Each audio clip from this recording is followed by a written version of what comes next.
দিনের 24 ঘন্টাটাকে 3টে ভাগে বৈজ্ঞানিকভাবে ভাগ করে নিয়ে 8 ঘন্টা কাজের কথা বলে আমেরিকার শিকাগো শহরের হে মার্কেটে শ্রমিকরা রাস্তায় নেমেছিল।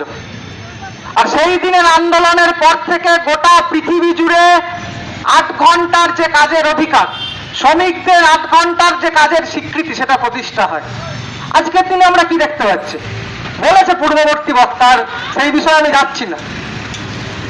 শুধু আপনাদের সামনে কতকগুলো চিত্র রাখতে চাই। গত পরশু নির্বাচন শেষ হয়েছে। গোটা পশ্চিমবাংলার মাটিতে একটা অবাধ শান্তিপূর্ণ নির্বাচন প্রক্রিয়া, যে প্রক্রিয়ায় মানুষ গণতান্ত্রিকভাবে তার অধিকার প্রয়োগ করেছে।